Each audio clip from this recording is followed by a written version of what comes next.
Hi guys. So I don't know, keep having this feeling to make some new videos and so I thought this morning would be a good time. It's kind of quiet in the studio today. So here's what I've been thinking about recently. Every year, right around this time, late October, early November, I start to get super antsy. Maybe frustrated is a good word for it, over the old things, ready for the new things, just wanting to create something new because I'm ready to release what's no longer serving me. My assumption is this has something to do with the full moon in Taurus coming up at like November 9th this year. And so my astrology friends tell me if that has something to do with it, but I assume it has to do with this being really my time for letting go of things and celebrating what I've accomplished, letting go of what's no longer serving me, and then moving forward, what do I want, right? What do I want to bring with me? That's my assumption. But what it makes me do every year is get really tired of doing the same old thing, want to plan for the next year, and want to try new stuff. In my jewelry design, every year around this time, I start just really wanting to create new designs. And so what I've done recently, I wanted to show you guys a couple of huge changes that I've made in my jewelry design. The first one being, if you've ever bought silver from me before, it was silver filled chain that it came on. And I just got, see how this is dark versus this, right? I don't mind this look at all. I kind of love it, the dark silver. But the silver filled chain was going dark so fast that, you know, polishing it back to shine all the time is really annoying, especially when the gold doesn't do that. So after doing some research and reading some reviews on the silver filled chain and reading some reviews on sterling silver chain and talking to the place that I get my chain from, I decided to bite the bullet and get sterling silver chain. Now, it's the same size. It will look, when you get it, it will look the same, but it cost me 6 times as much. So it's an investment to get, you know, this nicer chain, but I think it's going to be worth it. I'm going to make myself a silver chain to, you know, to wear with my pieces. And I'm just going to see, does it hold its shine better? And more importantly, because silver always tarnishes, does it come back to polish better? That's what I'm thinking is going to be the important thing. Can I get it back to polish better? So I've also been trying some new polishing techniques for silver jewelry. If you guys want a video on that, let me know, and I can do a video on the different ways I've tried polishing silver and keeping it from tarnishing. And I would be happy to show you guys what I've learned through that. Second thing is doing more gold-filled jewelry. And y'all already actually saw this last month. This chunky, super chunky style of bracelet, right? All of these Tektite all the way around it.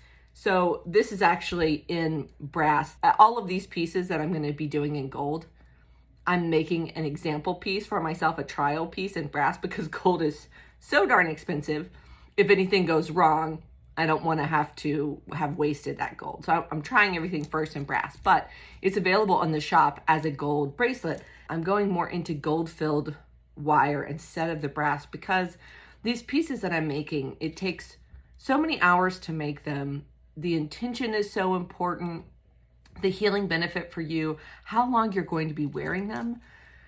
I just more and more am convinced of the importance of using the highest quality materials possible. I'm not using the lower metals just because they're less expensive for me and therefore for you, but really making these keepsake pieces that are, you know, of the highest quality. So I'm going more into gold filled. You'll see the option for gold filled on a lot of pieces now in the shop and more in the future. So that's one thing. Respecting myself, respecting the healing benefits of these, and respecting you guys, and just upping the level of the materials that I'm using.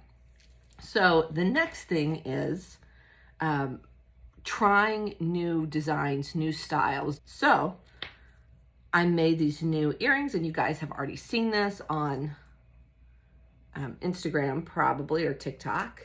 But these beauties, statement pieces. Yeah, 2 of my friends got married, and I used their wedding as an excuse to try out some new designs, and this was one of them. So if you'll notice here, and I said this already in the video, but up at the top here is one piece with the 2 beads on it. So it's very, very much a challenging design to get this to hang exactly perfect and to get it to match this other side. But it just came to me, this idea, literally like in that dream state before you fall asleep, right? You're like almost asleep, but you can't fall asleep because you have all these ideas. This design came to me, and I was like, I'm gonna make it happen. I think I figured it out, I'll try it. And then I wore it that weekend. I loved it. They're actually way lighter than they look because most of the design is with these beads that weigh almost nothing. So this is going to be available in the shop soon, this specific thing. And then I'm going to get some more large beads and try and do a couple other crystal combos. So if there's a specific crystal combination you want to see in this style, let me know. But this will be available in the shop soon. I just have to photograph it. But I'm in love. I'm going to keep wearing these all the time, buying clothes that match them. And then this necklace is what goes with it. And this is another, this idea just suddenly came to me. If I have 3 beads and then the 3 tiny beads, right? So you get that kind of fringe effect, but you also get my wire wrap bead effect that I love so much. This is again sodalite and rhodonite. And then keep the clasp at the front, and then if I attach it lower, it becomes an asymmetrical necklace, which is actually how I originally planned it. So sits like this,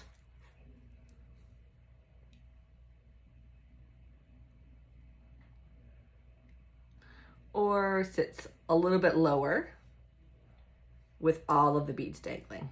I kind of love it both ways. I've worn this like three or four times since I made it, and I love it. It's like the longest necklace that I've made besides customs. So I'm playing around with the changing of the length, not just this, 16 to 20 length, but longer.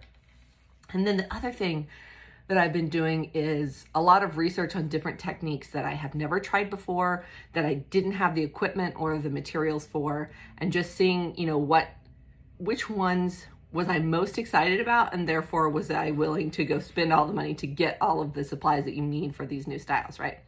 To try them out so I can do them one at a time, and rather than buying hundreds of dollars worth of equipment and maybe never getting to trying those styles.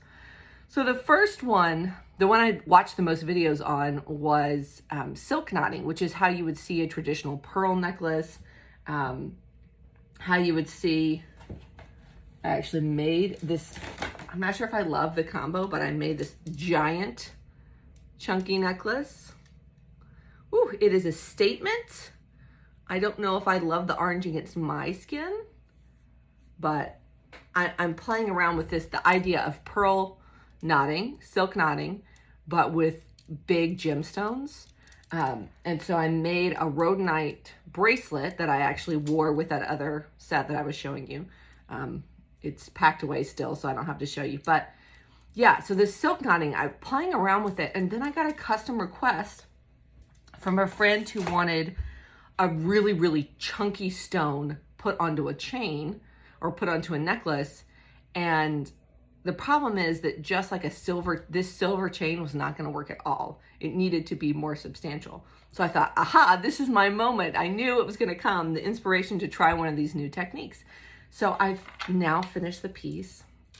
So this was what they gave me to work with. Okay, this giant chunky, it's a citrine or really like heat treated amethyst. But this gorgeous point. Okay, and then they wanted it wrapped in silver, but then put on, whatever I wanted to do as a necklace. And so I said, okay, well, it needs to be chunkier than the chain I have. I'm going to do this knotted silk knotting style. So here is the gorgeous necklace that we came up with. So this is the same, if you've seen mala beads, this is the same style, right, that you see with mala beads, except I have a quirky personality. And so I want to do as many different things as possible, right? My personality is not really less is more. So you get all of this room to make all of these different gemstone combinations. And what we did here was take some of the greens, the lighter greens and the mother of pearl would really play well with the silver, because you might think, you know, gold would be more appropriate for this orange, but all of the rest of Ray's jewelry was silver. So I wanted it to match with everything else, right? So we've got silver plus these lighter greens, cooler greens, and then the mother of pearl, and then the citrine obviously matches the citrine, and then all of these beautiful beads that I've had just sitting here waiting for the perfect moment, these wood beads, tiger eye with that gold flash and the darker tones to match the wood, prinite, which of course is another light green. And so I'm just in love. Look at that. Woo! So beautiful. So if you're wanting to try, let me just show you how this, so you don't need a clasp, right? This just lays, ooh, this looks good with my, my pendant. Yeah, so this is 26 inches. So again, a longer necklace, great for layering. And it's that silk, so all of the silk knots in between.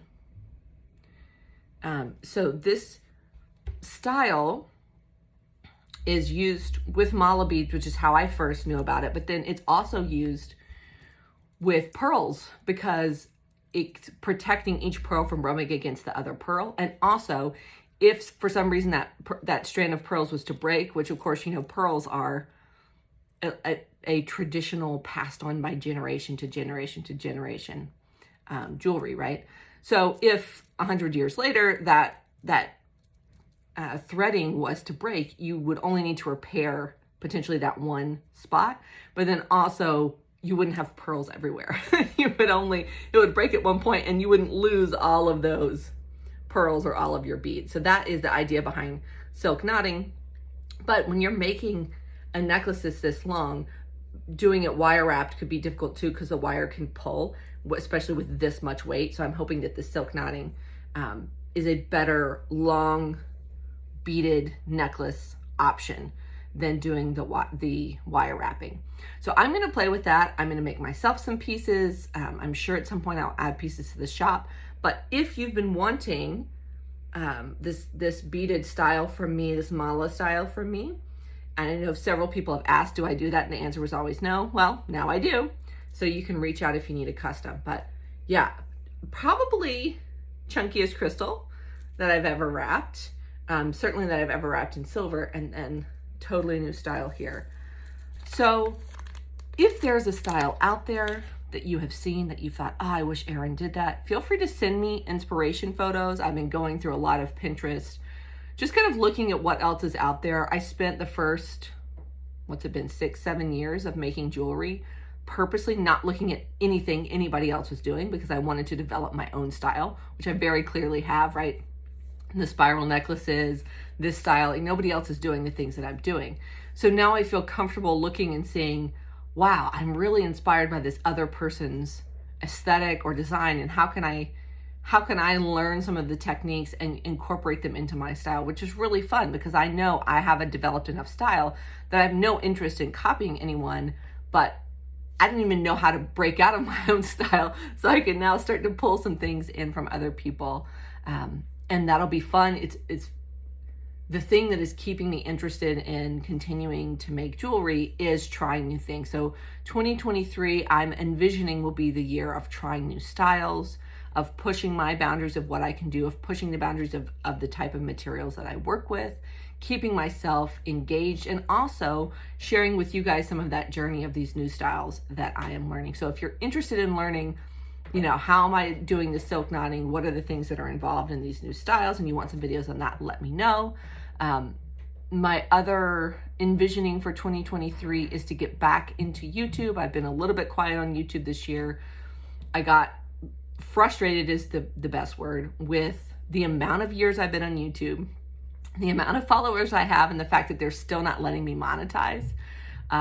It like kind of hits me in the gut when I think about all of the free information that I've put out there, and yet they're putting ads on my videos, but they're still not giving me any of that ad revenue. And I want so badly to be able to make you guys all this free content, but I just can't afford the time if they're not going to give me some of that revenue, but they're still going to make you guys watch ads on it. It just, the whole thing, I just get knotted up in a ball when I think about it. But all I know how to do is breathe through it, ask myself, what do I really want? Yes, I really want to create this content, so give it another go and see if I can make it happen next year, 2023, where I finally get monetized so it becomes financially viable for me to continue doing that. So if there are jewelry videos, healing videos, different things you'd like to see from me on YouTube, feel free to shout that out in the comments. If there's styles of jewelry that you would love for me to try, but I haven't yet, shout that out in the comments. If you're interested in any of these styles I just showed you, but they're not in the shop yet and you want to request a custom order, shout that out in the comments, or you can just private message me. And yeah, let's keep making beautiful things and sending out that healing energy. I love you guys very, very much. Thank you for joining me today. You know me, I could talk for forever. So love you guys. Catch you in the next video and have a fantastic rest of your week. Bye.